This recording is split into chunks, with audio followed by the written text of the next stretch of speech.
What's up, guys? This is Mike the Detroit Borg with a look at the Samsung Galaxy S3. Now, this is coming to the U.S. through all the major carriers, including Verizon, AT&T, Sprint, T-Mobile, and U.S. Cellular.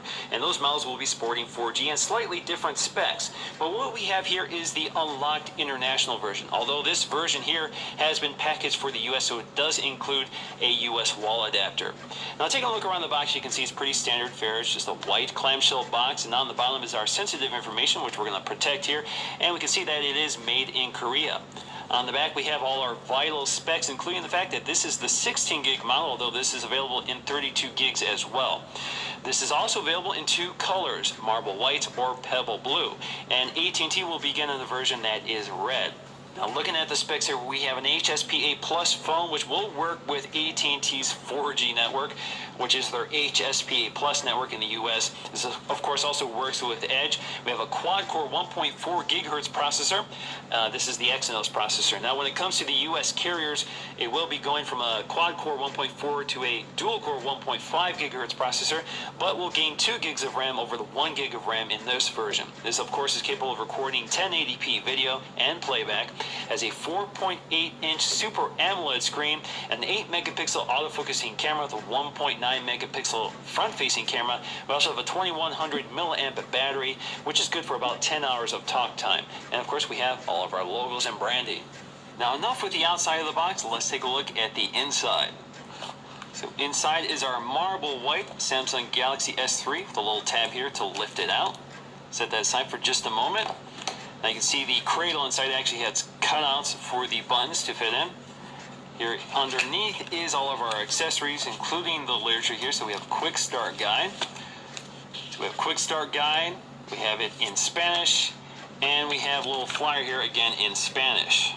Also inside the box is our standard North American power adapter here, wrapped in plastic. Now, with all the plastic off, we have the shiny black plastic Samsung wall adapter, which allows you to connect a USB cable to charge it. Speaking of the USB connector, here is the cable. Again, this is a micro USB connector to standard USB connector, USB 2.0. You can use this to charge or add data to your phone. We also have ear tips for the in-ear headphones, and the in-ear headphones are tucked right in here. So you can see Samsung branded in-ear headphones white. And you can see we have a remote control here with a microphone here, so you have a stop, play, answer, whatever button, and a volume up and down button. And we also have our Samsung 2100 milliamp battery, which contains the NFC technology. Now onto the phone itself, wrapped in plastic, of course. The front has the Galaxy S3 branding, Super HD AMOLED display, Android quad-core CPU, Bluetooth, and NFC. Now let's go ahead and peel the plastic off, and on the back you can see it's just telling us how to remove the back cover to install the battery. So let's peel this off. We're just going to lift up the sides, peel this off. And now for the front, we have a little tab here. Now with the battery installed, let's take a look around the hardware. So we have our 8-megapixel autofocusing camera, which is capable of recording 1080p video. We also have our speaker and LED flash, Samsung branding on the center. We have our headphone jack at the top, along with a thumbnail for popping off the back panel, which we'll do in just a minute. We have a noise cancellation microphone at the top. Along the side, we have our sleep-wake power button. Along the bottom, we have another microphone. We also have a micro USB connector, which also allows you to connect micro HDMI to connect this to a television or high-def television. Along the side, we have a volume rocker, and on the front, we have that 1.9 megapixel front-facing camera, as well as an ambient light sensor, a proximity sensor, and that earpiece. Now the camera here, it does keep track of your eye movement, so this will prevent the display from going to sleep. This is a Samsung exclusive. At the bottom we have a home button, along with some hidden controls here for Android, which we'll take a look at once we boot up the device. Also hidden is an LED indicator, which will light up once you have a notice. Now let's just peel off the back panel to take a look inside. So here you have our 2100 milliamp battery installed. Down here is our micro SIM card slot. So this is where you install your SIM. Now this is the same SIM also used in the iPhone 4, 4S, and the iPad. So that's the small SIM. We also have a micro SD card slot, so you can upgrade storage up to 32 gigs additional. Now the back cover, of course, is flimsy looking plastic, but once it's on the phone, it feels pretty solid. Now next up, let's go ahead and boot up the device for the first time.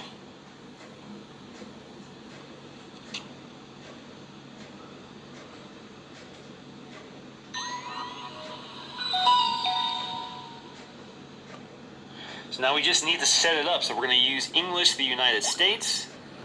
We do not have a SIM card installed. We're going to skip that. And we're going to connect to my Wi-Fi network. Now you can sign into your Samsung account to access your apps and other account information, but we're going to skip that. Now we can also sign into our Google account and transfer all of our information from our existing Android phones, but we're going to skip that for now and just show you the stock interface. And we're going to allow location services, so sure. And we're going to skip this as well. Now the Galaxy S3 also comes free with 50 gigs of Dropbox storage for 2 years. So you can create that account or you can log into your existing account. So I'm going to say no thanks for now. And we're going to go to finish. So with everything booted up, we're going to take a look around. So the first thing that jumps out, obviously, is that Super AMOLED display. Very vivid. This is very large, 4.8 inches with a resolution of 720 by 1280. So this is a full HD screen. So that gives us a pixel density of 302 ppi.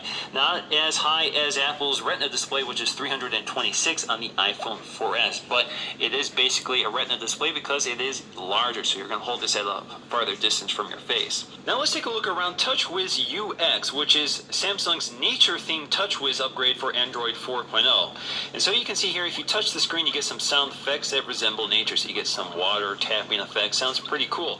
So if you want to unlock this phone, all you have to do is swipe. It takes you right to the home screen. But also on that lock screen, you have a few other options. So here you have 4 major features or major apps, including Phone, Chat On, which is Samsung's equivalent to iMessaging, which is basically a chat app that works between Samsung devices or other Chat On devices. You also have a web browser and you have your camera.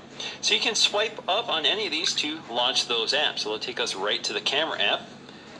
Let's go back to that lock screen and we can bring up the web browser. So it's pretty fast. It works pretty quickly. Now if you have S Voice enabled, you can also do this. Hi Galaxy. So I didn't have to touch any buttons. Now we'll take a look at S Voice in just a few minutes. Another neat feature on the home screen are notices, which appear in these little bubbles. So this is a text message, and of course you can get notifications in the upper tray up here, or you can get them in these little badges. So if you just want to access them quickly, just swipe, and it'll take you right to them. Now taking a look at the physical buttons here, we have 2 capacitive buttons which are hidden until lit. So you can see we have our settings button on the left and our back button on the right, and the physical home button in the center. Now the physical home button has 2 functions here. Home, of course, will take you to the home screen, and tapping and holding it will give you the recent apps. So this allows you to launch apps or swipe them to close them. And of course it will take you to your task manager as well. Now taking a look around TouchWiz UX, they've given us 7 home screens with some preloaded widgets and apps. So here you can take a look at all of them just by pinching on them. Let's see, there we go. So you can see all the home screens and you can jump to any one of them. Or you can tap the home button to take you to the middle one. You can also edit these just by dragging and dropping them to the trash can. So if you want less home screens, that's also your option. Now in the lower dock, they've given us the standard apps, including phone, contacts, messaging, internet, and apps. Now taking a look at the apps, they've given us about 2 pages of apps and some widgets which you can tab through here. You can also pinch to zoom out to see them all and tap to get to the page you want. So that's good if you load lots and lots of apps. Same with widgets, just pinch out to zoom. You can see you have quite a few of them. So for the apps, they include AllShare Play, Calculator, Camera, Chat On, Clock, Contacts, Downloads, Dropbox. Again, you get 50 gigs of free storage on Dropbox for 2 years. Email, Flipboard, which is debuting with the Samsung Galaxy S3, FM Radio, Gallery app, Gaming Hub, which is a Samsung app, Gmail, Google+, Internet, which is the standard Android browser, Latitude, Maps, Messaging, Google Messenger. Oops, let's go back. More services, which are Samsung apps, music player, My Files. So if you load your SD card slot, that's how you navigate to the files on that SD card slot. Navigation, which is standard with Android devices. Phone, Places, Play Store. S-Memo, which is the app that allows you to do things like draw on them with a stylus. So for example, you can draw on it, or you can even record audio. So we have a little audio icon. Hey guys, this phone works pretty cool. Hey guys, this phone works pretty cool. And of course you can also use text. You also get S Planner, which is Samsung's calendar app, S Voice, which is the Siri-like voice control assistant, Samsung Apps, Google Search or the Google Apps button, Settings, Talk, which is Google Talk, Video Player, Voice Recorder, and YouTube. Now taking a look at the FM radio app, indeed there is an FM tuner in the Samsung Galaxy S3, so all you have to do is connect a pair of headphones, any pair of headphones, and that will act as the antenna.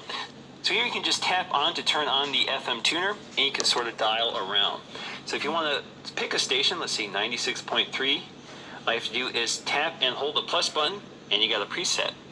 You can also just tap left and right to jump to the next strongest signal. You can even record audio from the FM tuner with this record button, and you have your control here to stop, play, or pause. So let's stop it and play.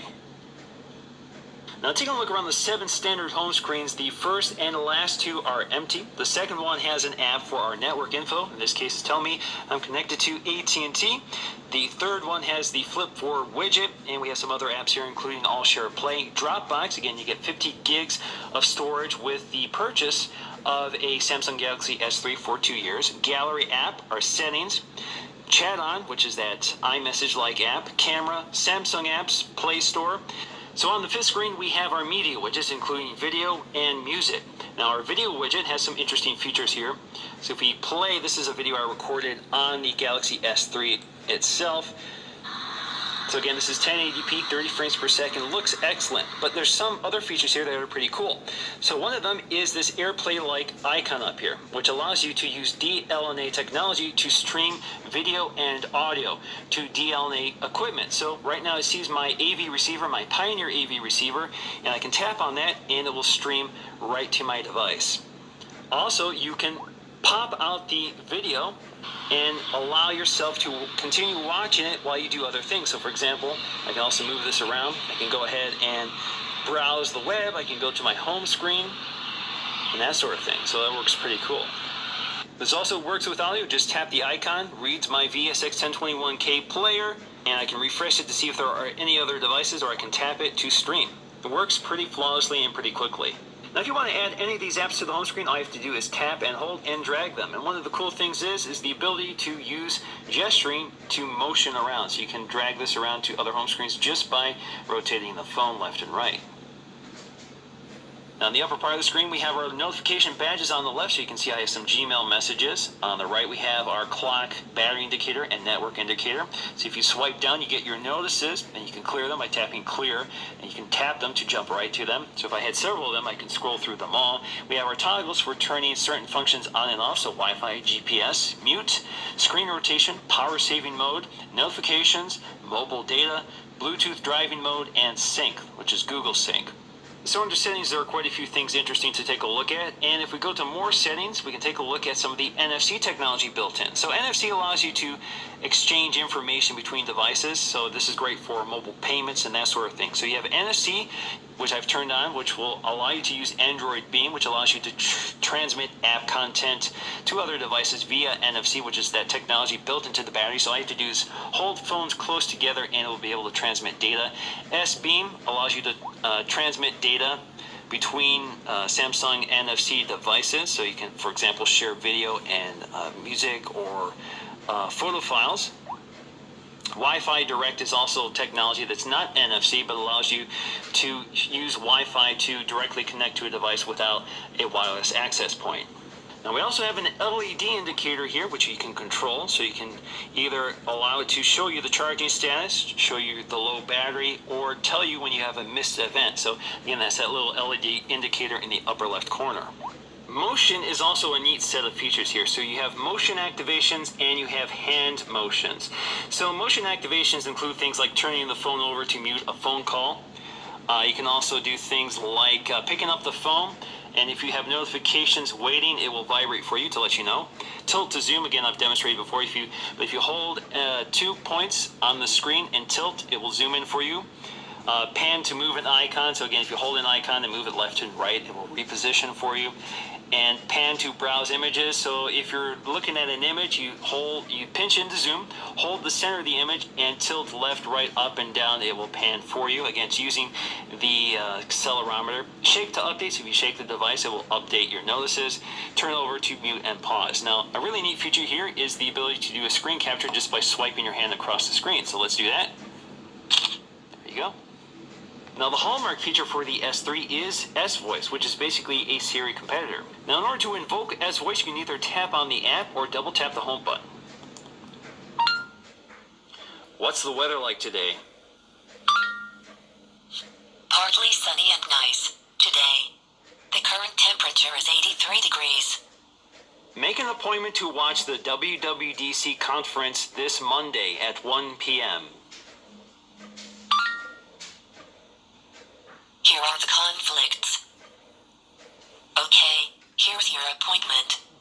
Would you like me to save it to your calendar? Yes. Great, I'm saving this appointment now. Okay, I saved it to your calendar. Now, instead of pressing that button, you can also say, "Hi, Galaxy." Post to Twitter. What would you like to say? Hello from my Samsung Galaxy S3, period. Say update, cancel, or speak something new. Cancel. Okay, canceled. Now, there are a few things you can do, like you can do with Siri, such as email, but you can set things like appointments, you can call, you can play music, you can do web searches, you can even ask questions like, when was the United States founded?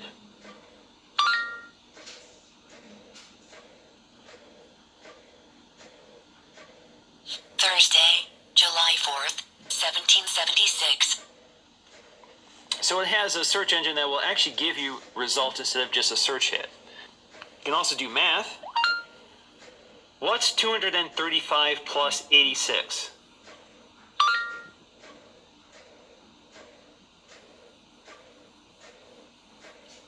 $321.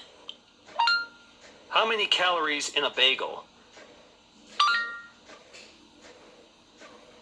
Here is the answer to your question. So we got Wolfram Alpha search results. And you can do other things like turn Bluetooth off. Bluetooth off.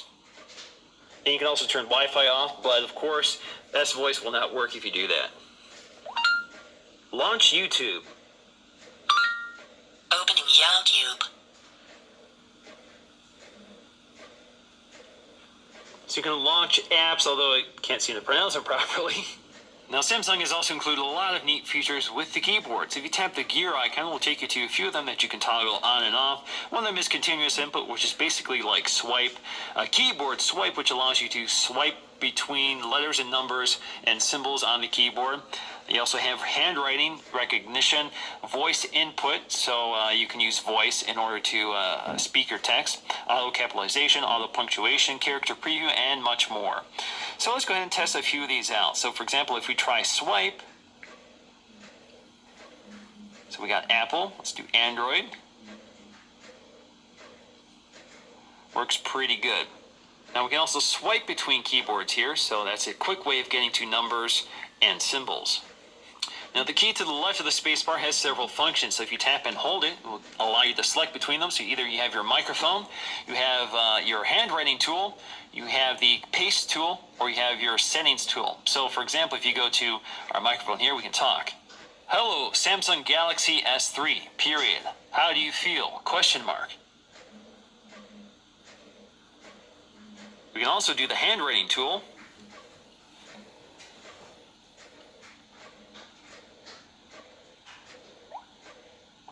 Now you can also go to your clipboard, so anything you've pasted to your clipboard, just tap on it, and it goes to your body of your text. Now taking a look at our very full-featured camera app, again we have an 8 megapixel autofocusing camera with a Sony sensor that's just like the iPhone 4S sensor, although there are different optics and different software on the iPhone. So on the left corner, or on the left side, we have our controls, and on the right side we have our standard function. So we have our camera, release shutter. We can also swipe between camera mode and video mode, and you can jump to the gallery.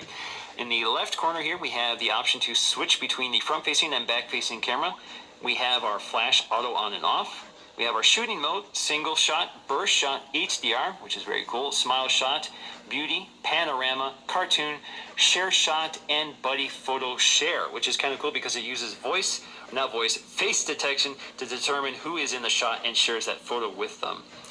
Now we also have autofocus, macro, or face detection, and if we go to the gear icon, we have additional settings, including editing, self-portraits, flash, shooting mode, scene mode, exposure value. So if you tap the exposure value, you can cycle between that using a slider.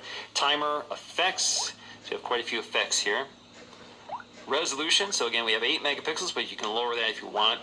White balance. We have our white balance control here. ISO. So you can cycle between a few ISOs, auto all the way up to 800.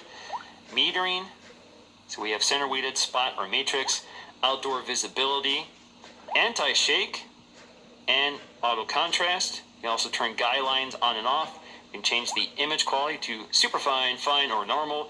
You can turn GPS tags on and off, and we can reset everything if we want to get back to the default configuration. Now you can also change what's in this left corner. So if you want additional options, all you have to do is tap and hold it, and it gives you the rest of them. So for example, if I want, let's say, exposure value. If I want that always visible here, just tap and drag that to that box, and it'll bump the other one out, and that's your standard layout now. Now looking at video, we have several options here as well, including the option to film with either the front-facing or back-facing camera. If you tap this, it'll give you some other options, so you can do normal or limit for MMS, so that limits the quality for messaging. And we have our flash on or off. And we have our gear icon here for additional settings.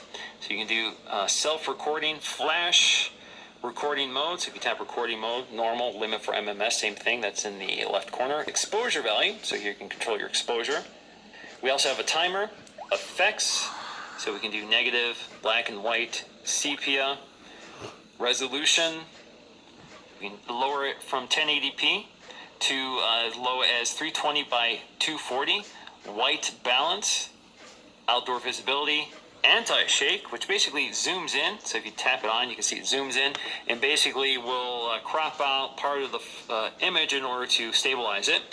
Video quality, super fine, fine or normal. And you can reset it back to normal if you want to go back to the default settings. Now, in terms of photo quality, this is definitely one of the best cameras I've used on a phone. This is right up there with the iPhone 4S. So you get excellent color reproduction, a lot of detail. You can really zoom in on the photos and see just about everything. So you can get pretty good results in either low light or excellent lighting condition. Video performance is also superb. So it's right up there again with the iPhone 4S, both an 8 megapixel camera.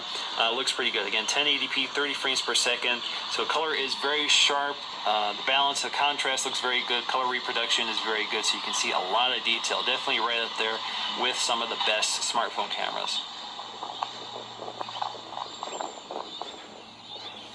Now, comparing form factors, you can see that the iPhone 4S here is quite a bit smaller than the Galaxy S3. Obviously, we have a 4.8-inch screen versus a 3.5-inch screen. We have a Retina display with a 326 ppi versus the 302 ppi on the Galaxy S3. So both are excellent screens. This is LCD, this is OLED. So very different technologies there. So this has excellent contrast ratio, but it does have pretty exaggerated colors, and it doesn't quite have the it doesn't quite have the bright white color of an LCD screen like the iPhone 4S or the HTC One X, but definitely a superb looking screen. I definitely really like it. Now, in terms of performance, this is definitely a smooth phone. There is nothing that phases this. So we can go to a web page, zoom in quickly, scroll through a page really quickly. We can zoom out and pan through several pages. The UI itself is smooth, so we can swipe between pages, launch apps, launch widgets. Everything is very smooth and quick. That quad-core Exynos processor is definitely a powerhouse in this device. It can really keep up with Android.